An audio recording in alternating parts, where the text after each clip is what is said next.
इस कार्यक्रम के प्रायोजक हैं रोजगार डेवलपर्स। नमस्कार, आप देख रहे हैं पल्स 24 न्यूज में आपके साथ दिव्या पेन्यूली। वक्त हो चला है नेशनल बुलेटिन का, लेकिन उससे पहले नजर डालते हैं हेडलाइंस पर। गोवा में आगामी विधानसभा चुनाव को लेकर अरविंद केजरीवाल ने भरी हुंकार। बीजेपी सरकार पर साधा निशाना, कहा 14 साल में गोवा को सिर्फ और सिर्फ लूटने का किया काम। केरल विधानसभा चुनाव को लेकर बीजेपी विधायक मैथिली ठाकुर ने किया जीत का दावा, कहा विकसित भारत के लिए विकसित केरलम बहुत जरूरी, केरलम में बहुत अच्छा प्रदर्शन करेगी बीजेपी। चुरिया के खुज्जी क्षेत्र में शराब की दुकानों के विरोध में जनता पूर्व विधायक छन्नी साहू के नेतृत्व में तहसील कार्यालय का घेराव कर किया प्रदर्शन। सीएम के खिलाफ आक्रोश जताते हुए दुकानों को बंद करने की उठाई मांग। हजारीबाग पुलिस को मिली बड़ी सफलता, तंत्र प्रक्रिया के चलते बच्ची की हत्या के मामले का किया खुलासा, 3 आरोपी गिरफ्तार, आगे कार्रवाई जारी। तुम दोनों की मेहनत बहुत रंग लाई है बेटा, घर बहुत सुंदर बना है। ये मेरे पापा का घर। पता है, देख तेरे पापा की नेम प्लेट अपने हाथों से लगाऊंगा। नेम प्लेट तो लग चुकी पापा।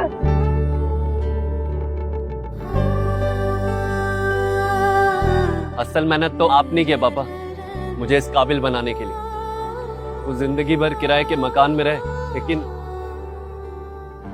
आज ये घर मेरा नहीं, ये है मेरे पापा का घर।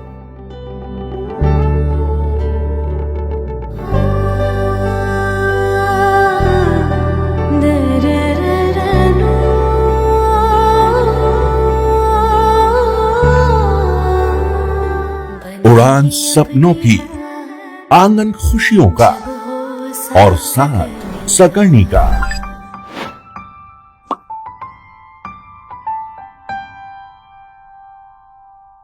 साठ वर्षों से आपके साथ मनोरंजन और संस्कार का संगम, जाह्नवी मैगजीन। आइए अब देखते हैं खबरें विस्तार से। गोवा में अगले साल होने वाले विधानसभा चुनाव को लेकर आम आदमी पार्टी के राष्ट्रीय संयोजक अरविंद केजरीवाल ने चुनाव प्रचार तेज कर लिया है। केजरीवाल ने सरकार पर निशाना साधते हुए कहा कि दूसरी पार्टी के लोग 5 साल काम नहीं करते हैं, लेकिन जब चुनाव आता है तब अचानक काम शुरू हो जाता है। उन्होंने कहा कि 14 साल से गोवा में बीजेपी की सरकार ने जनता को सिर्फ और सिर्फ लूटने का काम किया है। आज आपके बीच में पोंडा आके बहुत अच्छा लग रहा है। पोंडा को एक पवित्र धरती है, पोंडा की टेम्पल टाउन कहते हैं। बहुत खूबसूरत मंदिर हैं, बड़े बड़े मंदिर हैं। मैं भी कई मंदिरों में गया, मंगेशी टेम्पल, शांता दुर्गा टेम्पल, बहुत सारे मंदिरों में गया। सामने जेरेश्वर टेम्पल है, उनको मैं नमन करता हूं। बहुत शांति मिलती है यहां पे आके। हमारे देश में सब लोग चुनाव का इंतजार करते हैं, कब चुनाव आएगा, कब हमारे काम होंगे।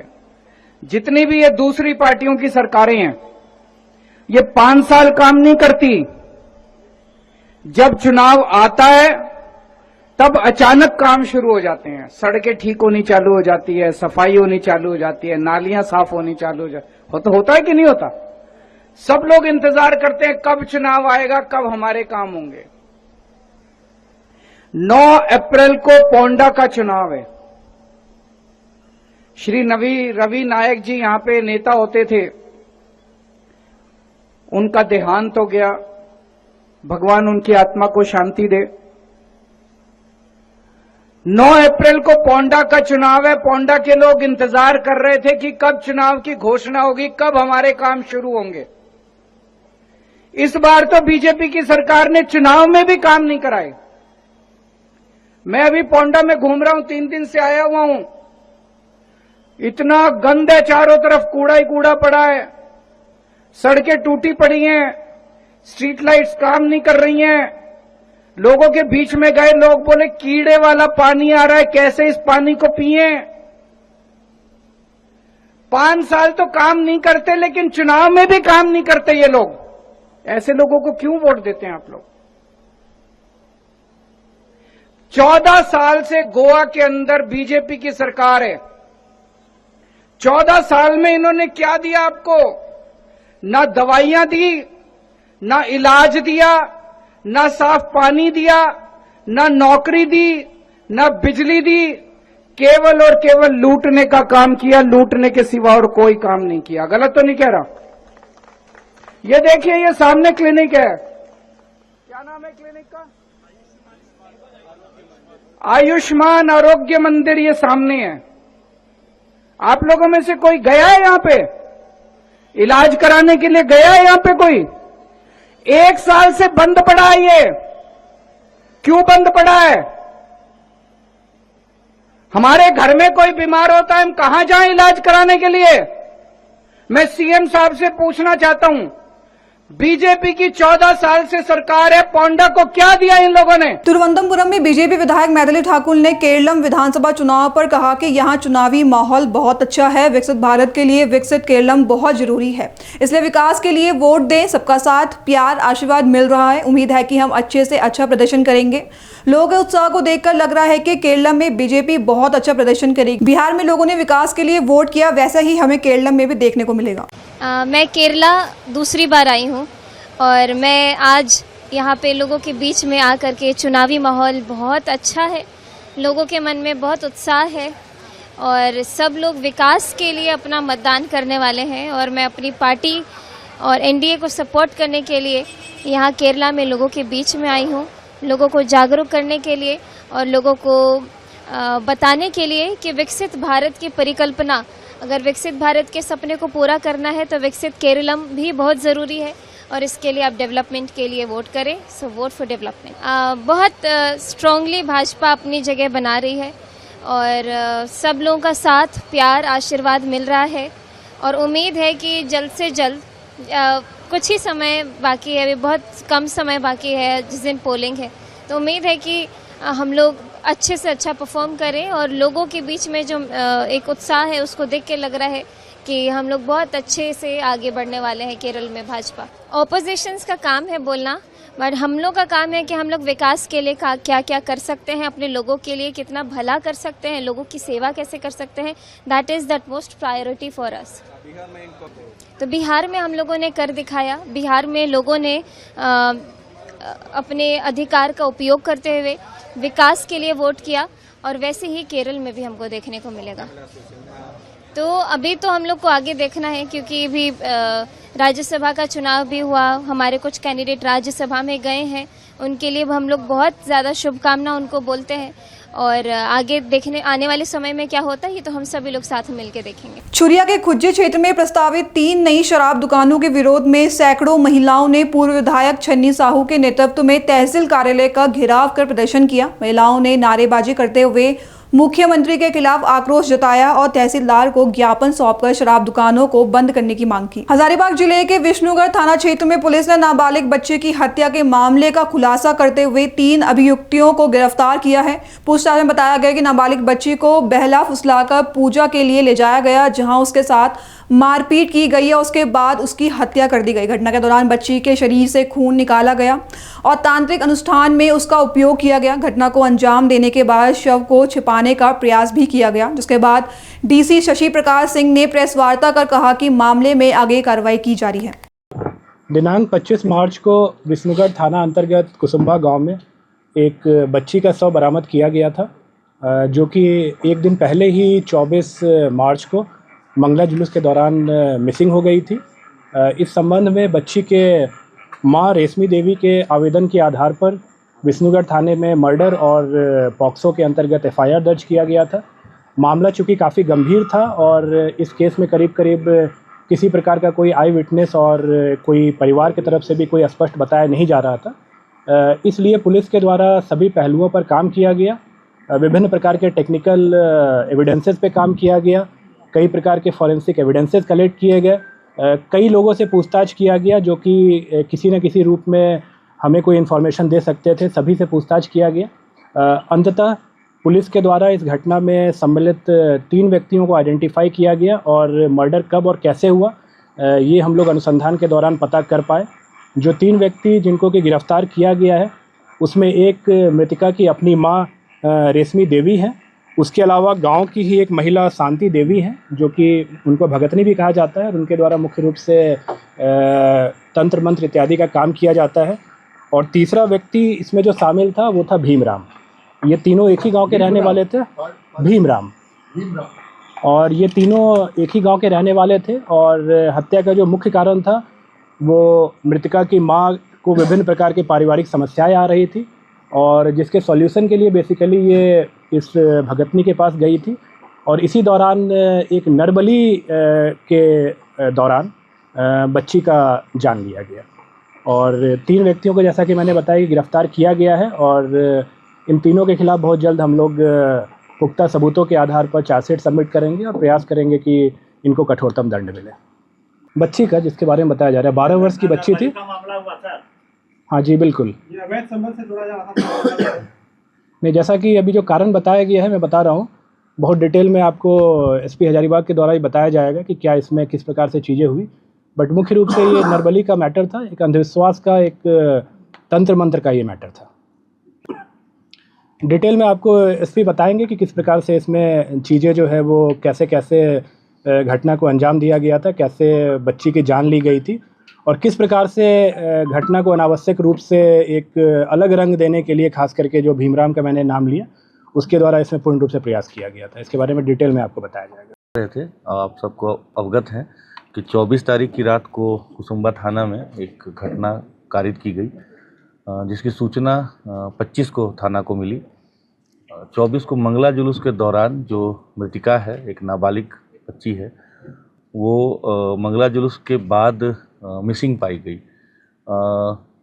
गांव के कुछ लोगों को ये बताया गया कि घर के सदस्यों के द्वारा कि ये मंगला जुलूस के बाद से कहीं गई है, मिल नहीं रही है और उसको ढूंढने का प्रयास किया गया।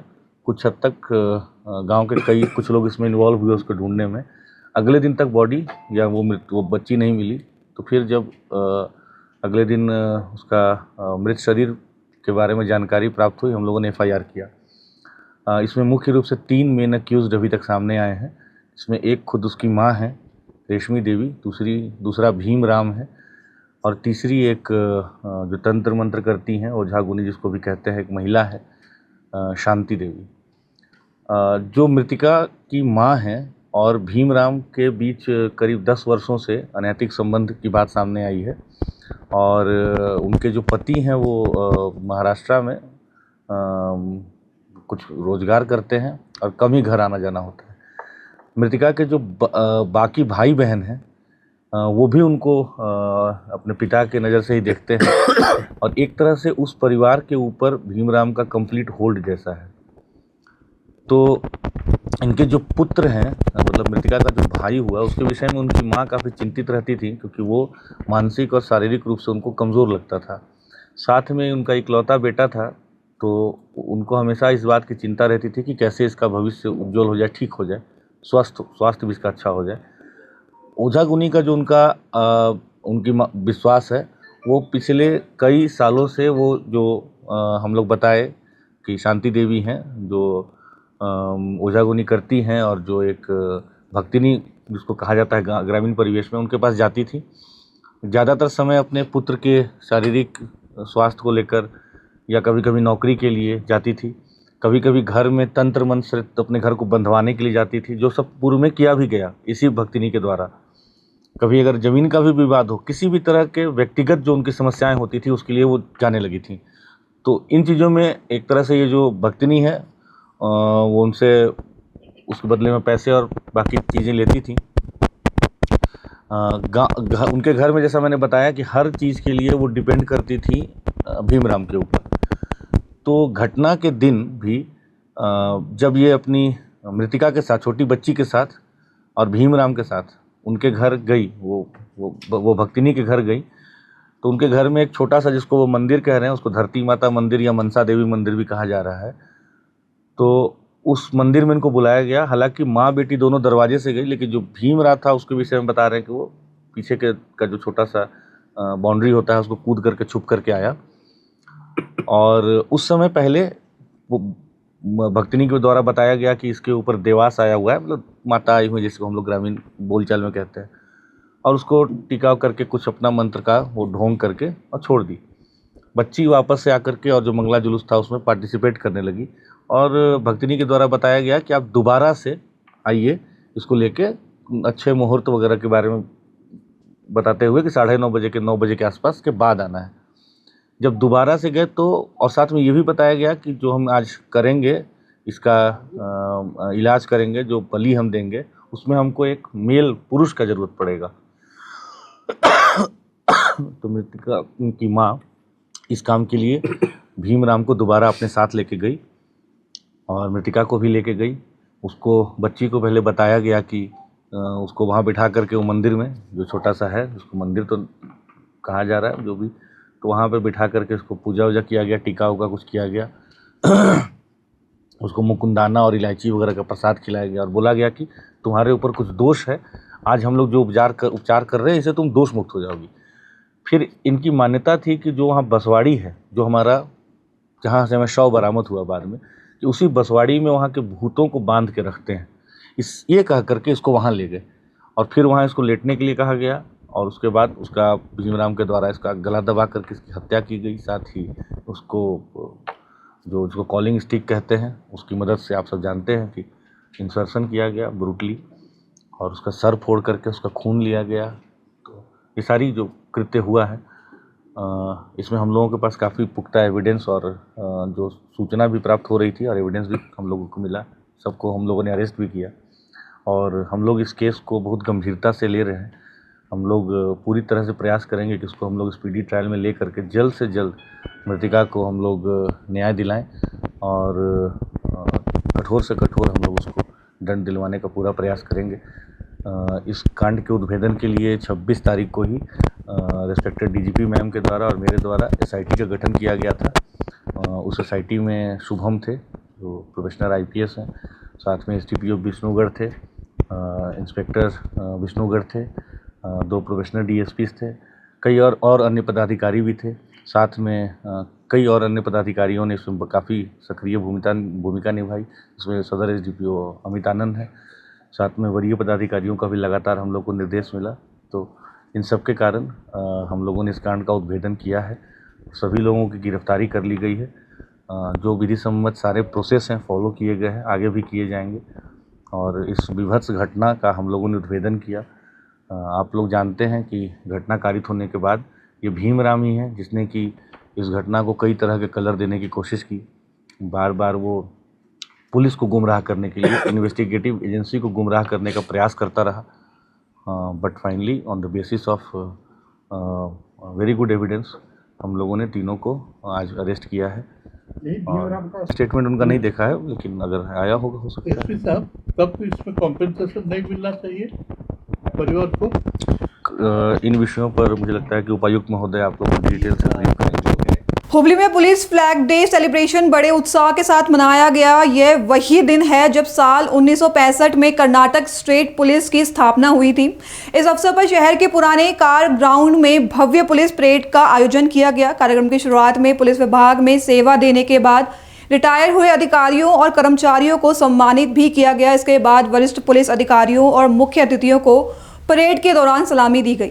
जोधपुर में पंजाब पुलिस की टीम ने जालोरी गेट स्थित राजदान मैंशन कॉम्प्लेक्स की एक मेडिकल शॉप पर जांच की। टीम के साथ ड्रग इंस्पेक्टर भी मौजूद थी। पुलिस ने दुकान के दस्तावेजों की जांच की और कुछ दवाइयों के बारे में जानकारी जुटाई। हालांकि इस कार्रवाई के कारणों का आधिकारिक खुलासा नहीं हुआ है, लेकिन इसे दवाइयों से जुड़ी जांच माना जा रहा है। पर अग्रिम अनुसंधान जारी है पुलिस के द्वारा और जिसमें हमारे यहाँ लोकल जो है वो सहयोग दिया जा रहा है।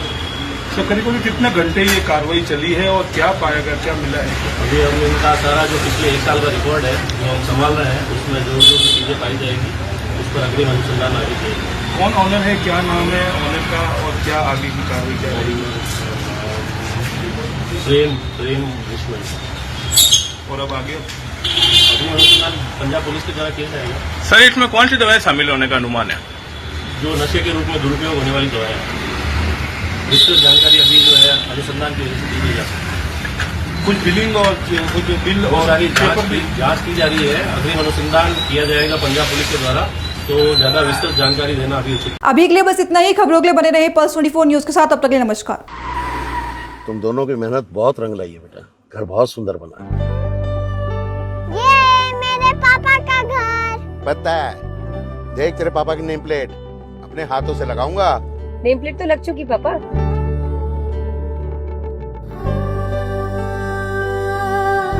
असल मेहनत तो आपने की है पापा, मुझे इस काबिल बनाने के लिए। वो जिंदगी भर किराए के मकान में रहे, लेकिन आज ये घर मेरा नहीं, ये है मेरे पापा का घर।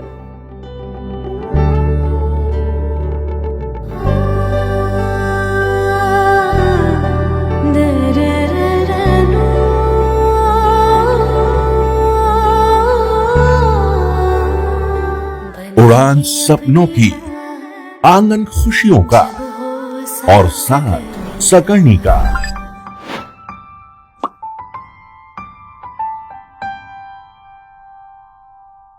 60 वर्षों से आपके साथ मनोरंजन और संस्कार का संगम, जाह्नवी मैगजीन। इस कार्यक्रम के प्रायोजक थे रोजगार डेवलपर्स।